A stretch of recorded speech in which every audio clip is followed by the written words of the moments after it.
咧就請嚟經濟學家咧洪灝咧同我哋傾下個股市啦，尤其是咧美股同埋港股嘅。早晨，洪灝。早晨。好，早晨。咁我哋先講下5月份，其實見到咧美股繼續都係反彈嘅。咁我哋講緊點樣講反彈咧？因為你記得啦，喺4月2號咧，特朗普咪話呢一個解放日嘅，即係公布關稅嗰時冧得好交關嘅咁，不斷反彈。其實見到納指咧都已經收復翻咧嗰個失地啦咁樣。咁啊，另外咧就呢排就有多啲業績股啦，譬如咧標普500咧，其實7成6出嚟咧，其實都係好過市場預期嘅。尤其 Meta 微軟咧都刺激翻咧嗰個美股 AI 嘅交易嘅。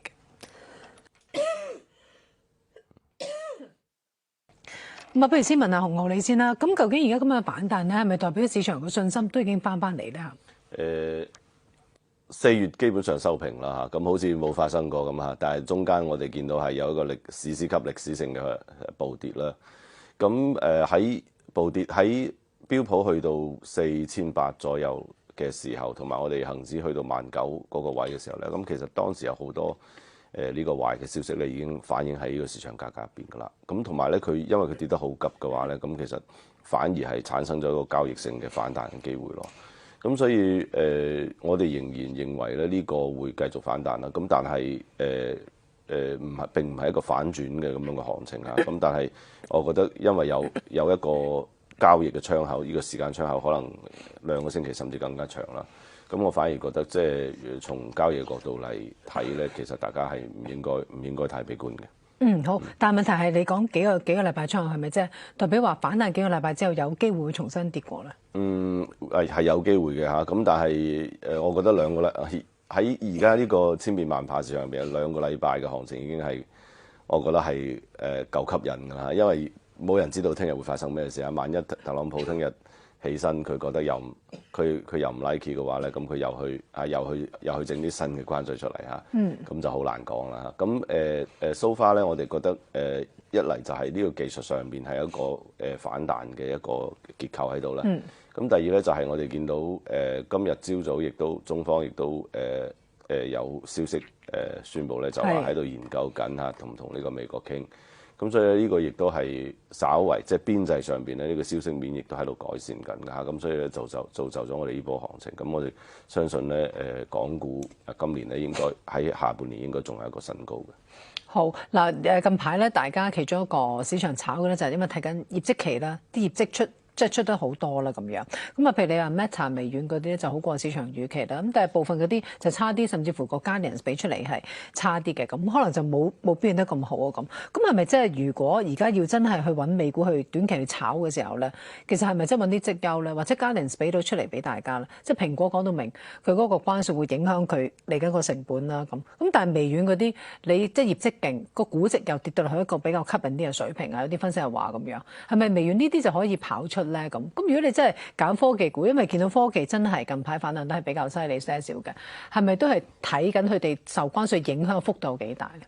如果科技股我會揀一啲軟件類嘅股票啦嚇，譬如話 Google 啊、Microsoft 呢啲嚇、Meta 呢啲嚇，咁其實呢啲係軟件服務類嘅股票啦。咁我覺得好似 Nvidia 啊、好似Apple 啊呢啲咁硬件公司咧，其實佢受貿易戰嘅影響會非常大嚇，尤其係喺呢個關稅同埋運輸上邊咧，都會受到好大影響嘅。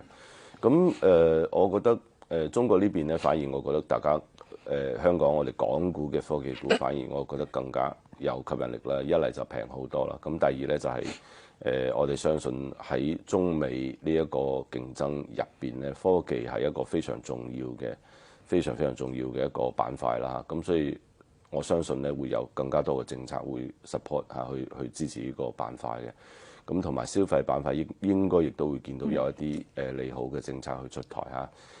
無論係短期嘅消費刺激或者係長期嘅呢個社會保障嘅改革啦，咁其實都會為呢個消費股咧帶嚟比較好嘅行情嚇。咁所以有我哋呢度，我反而覺得雖然我哋覺得全球都有一波反大嘅行情啦，咁我反而覺得我哋呢邊嘅股票佢 offer 呢個價值同埋安全嘅點咧，反而更加高啲嘅。即係換句話嚟講，你覺得美股而家唔值而家呢一個嘅估值？仲係好貴啦，係啊。雖然跌咗仲係好貴啦。係咁跌到去幾多你先覺得平咧？嗱，之前你炒到咁高，因為你覺得美股有一個優勢喺度嘛，即係美元啊，大家覺得好勁，好有信心，可能即係科技又即係遙遙領先咁樣。係咪而家你睇到好多嘢其實都反轉咗，或者叫改變緊，所以要將個估值向下收咧？我認為係啦嚇，因為之前咧成日就話呢個美國優越性啦嚇，咁美國優越性就話你美國刀槍不入啊，例外啊，係啦，點都要買啊，係啦，點都買嚇，咁但係好明顯就係經過呢一次歷史性嘅暴跌咧，咁我覺得係好明顯就係話美股係有好多窿窿罅罅嘅嚇，咁所以咧，我覺得大家應該睇翻我哋中國呢邊嘅股票啦，因為啱我哋講就話估值比較平啦，咁同埋咧。政策嘅故仔咧，應該或者政策嘅細節咧，會有更多出台嚇。隨住我哋呢個關稅談判嘅深入。好，咁如果美股真係要回啦，回到幾多你先覺得係叫值？即係你心裏邊你覺得個估值係先適宜係增加？如果係回嘅話，我覺得起碼要去跌1/3以上，咁先係嗌做係 OK， 即係可以睇下。即係去到幾多倍？1/3就去到15倍左右咯。係啊，咁如果係大嘅衰退啦，譬如話嗱，其實今年嘅邏輯好簡單嘅啫。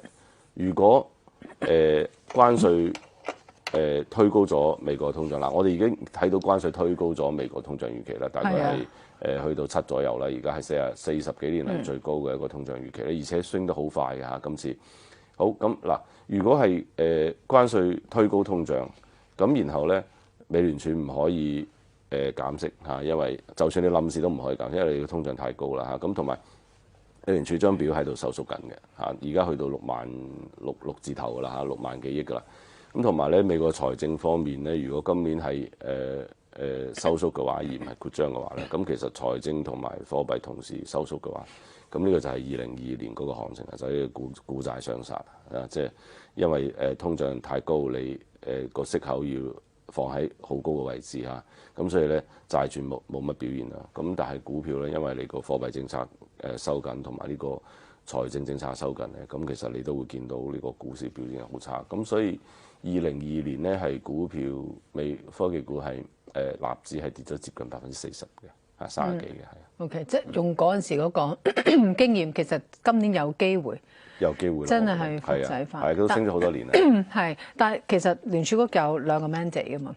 嗱，譬如近排出嚟數據，你好似你咁講，即係你話通脹預期都已經高啦。其實琴日出嗰個核心 PCE 其實都見到已經係高過市場預期，去到成3.5%。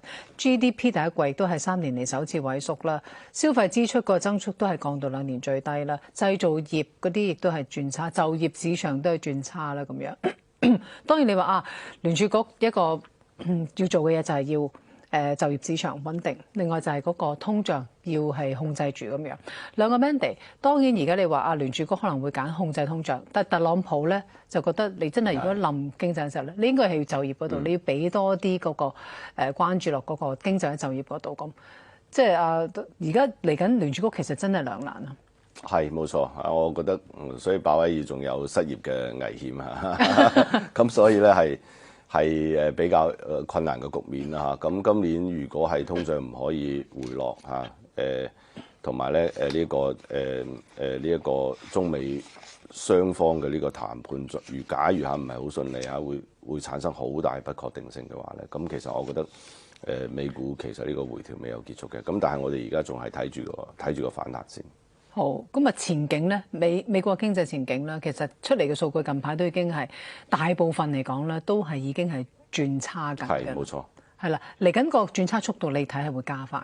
肯定會加快啊！咁我哋其實見到嗱一季度，當然一季度嘅 GDP 負增長係因為佢有一個存貨嘅影響啦。咁所以咧導致到即係你瘋狂入口啦，係啊，咁所以咧就拉低咗個 GDP 嚇。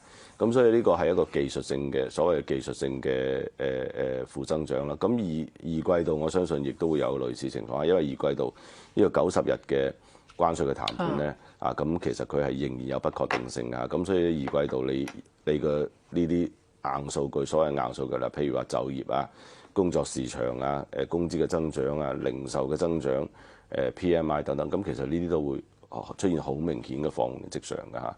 咁所以亦都不排除就話一二季度好似2022年咁，一二季度其實係負增長嘅，所以技術上係一個衰退嚟嘅。咁所以今年出現同樣嘅情況，概率非常大。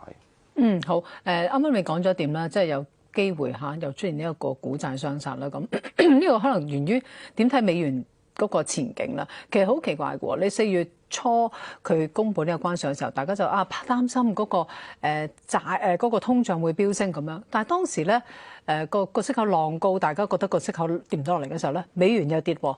而家琴日出嚟啲數咧，近排出嚟數咧差，大家咧 bet 緊聯儲局可能會減多啲息，個美元又升翻上去喎，係咪都衝100喎？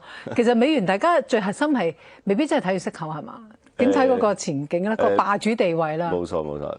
嗱，其實就算美聯儲減息咧，美國係從一個好高嘅地方開始減啊，咁所以其實你個息差咧，中美美日呢個就美歐嘅息差仲係好大嘅。咁歐洲嗰邊肯定要降噶，咁同埋日本呢邊咧佢就話唔會加息，咁然後咧我哋中國呢邊好明顯亦都係要降啊，咁所以相對嚟講咧，美元嘅呢個息差可能一時間好難收斂嘅，咁所以咧就俾咗呢個美元一個支持啦。咁但係我覺得最重要嘅就係呢個資金嘅流向嘅方面啊，即係嗱，之前咧我哋見到就係喺美股 risk off， 即係喺呢個風險偏好下降嘅時候咧，咁其實美股同埋美元一齊跌嘅，咁所以我哋而家見到美股同埋美元一齊升咧，唔應該太奇怪嚇，因為美元已經變成咗一個風險資產啦，咁所以而家當呢個 risk appetite， 即係呢一個風險偏好翻嚟嘅時候咧，咁我哋見到啦美元同埋呢個係美股一齊升啦，咁呢個未必係一個好消息嚟嘅。好，咁啱啱洪灝你都講啦，即係其實後市都要睇究竟中美傾成點啦。咁我哋轉頭翻嚟咧就同你傾下究竟你點評估嚇，轉頭翻嚟見。